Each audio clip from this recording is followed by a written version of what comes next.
Hi, how's it going? This is Resident of Collinwood. I'm here to review John Philip Betancourt's continuing blog series, The Return of Dark Shadows, Series 11, Chapter 3, The Sinking Feeling. I gotta say, I was a little bit shocked because Granger, I found him really suspicious. And that's what this starts with is Maggie Evans, who calls Granger, who's the paranormal investigator from London, and they've met before. And I love how it tells you how they met, sort of, that they've known each other for a good while. And I love how he uses social media here. In this day and age, social media is one thing, king. And it definitely gets made really. Don't mind me, I'm just extremely tired. But, sorry. Goodness. Um, it really gets made relevant here, as she, Twitter, Facebook. So she's been checking up on this guy, keeping tabs on him, knowing where he is at all times. Yeah, that sounds about right too. In this day and age, how you would keep tabs on somebody is through social media. Most people are on social media. There are those who aren't, obviously, but most are. The majority, we'll say. But so I like that. But what's revealed is Granger has had other interactions with other Collinsport members, either through just association or just pure happenstance. And I gotta say, it's a nice little tie-in to other characters like Dave Woodard getting his Dave Woodard's widow getting his journal, Bill Malloy, so Mrs. Johnson. So there are tie-ins here to Granger and other characters. Now, I for the most part, do I like that? Do I not like that? I find it convenient that this guy has had interactions with characters. Even though it's not that I don't believe that, I do.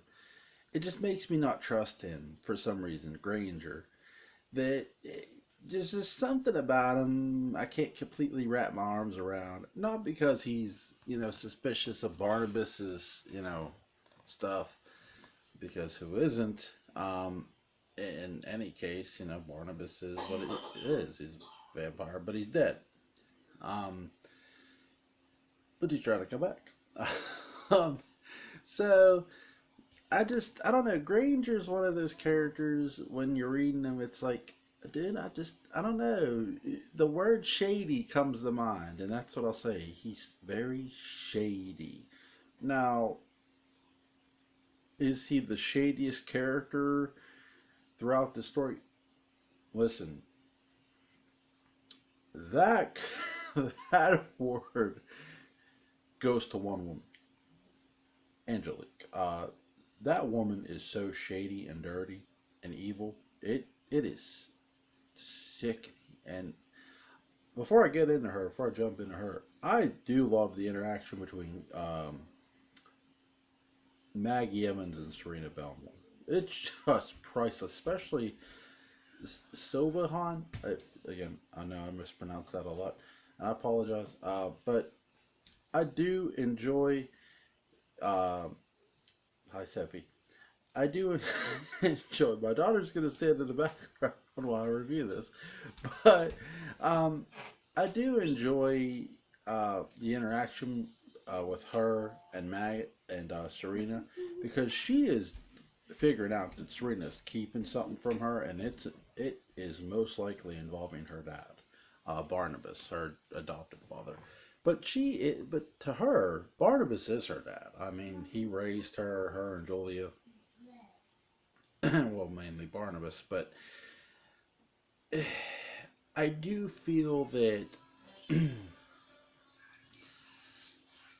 her suspicion is, I'm just wondering, with everything else she has going on, especially at the Wincliffe Sanitarium, and the stuff going on with Victoria there, is she going to be able to really sort of poke her nose into that? Because, again, she has a job. Serena is watching John, her son, and David's son. So it's going to be interesting to see how much she mixes into that. I am curious, very, very curious. The one, again, Angelique seems to steal these, just these, I almost want to call them episodes. They feel like episodes these days. And she does. I mean, she is so goddamn evil. And she is. The Victoria is in a lot of danger, and she is manipulating Victoria a lot. Now, I'm not jumping over what she did with Alex. I'll get back to that, I promise, because that is one hell of a mind trip. But the thing she's doing to Victoria is just so cruel. Um, it is crazy. And that leads me right to Alex, Alexandra Thorne. Alexandra Thorne has part of Angelique's power. So it makes her a bit of a sorceress, but she's not as powerful as Angelique. And Angelique wants to kill this girl. And this Angelique makes this girl feel like she's in the middle of the Atlantic drowning while she's in the drawing room of Collinwood. You want to talk about a mind trip? It is one hell of a mind trip. And it is well done and just well set up by the writer, John Philip Betancourt, and just well done by, I know, like, it's not a television show, but just well done by the characters, just well laid out is what I want to say. Sorry for moving around on this, and I have stuff to do here too on my computer. I should take a picture of things that I have to do, and it's just insane. But God, I'm getting off track. I apologize. The one thing I want to emphasize is Greco, the DA. That light in his eyes is really cool. It's a cool effect. It's his sister is actually Dominique, and which is Victoria's roommate, right? So, and Victoria is planning to escape with his sister, which he doesn't know about. He doesn't know they're plotting an escape. But I love the interesting interaction between him and Angelique when they cross, like they sort of like cause each other to have a headache because they each have powers. So, am I sticking with my prediction that is Quentin? Listen, it's like Las Vegas, okay? When you roll the dice, you roll hard, okay? And you're either going to come up with 7 or you're going to come up with snake eyes. And that's how that goes.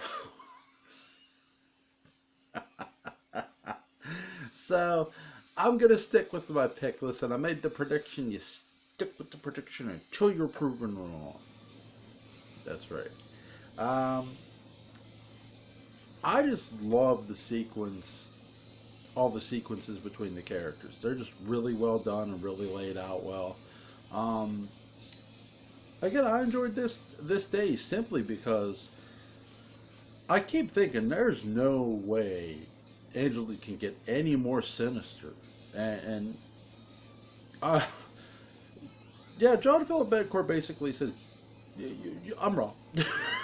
And I am, man. Listen, it's, I mean, to basically make someone feel like they're drowning when they're, or, try to kill them.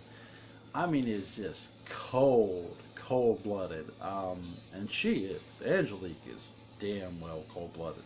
And it's like I said, she's everywhere and she's nowhere at the same time. It's almost like she's Michael Myers, which is really, again, it makes her really, really dangerous. And I think right there, that's the stress of these, is how dangerous Angelique really is.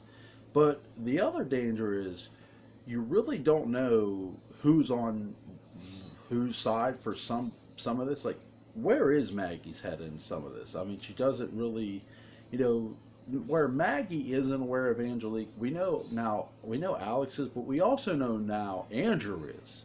So is Andrew going to tell people that Angelique is still around? So that's going to be interesting to see what he does.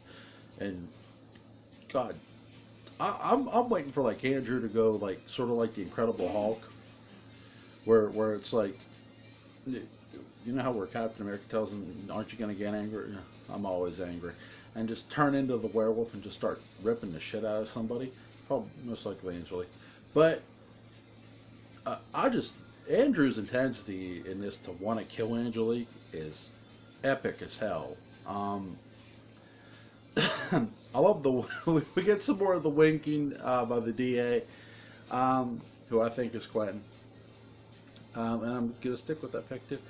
And I love the how this ends where Dominique is thinking one thing and one thing only: David Collins, and we don't know why we sort of know why about David was a roommate, which I buy.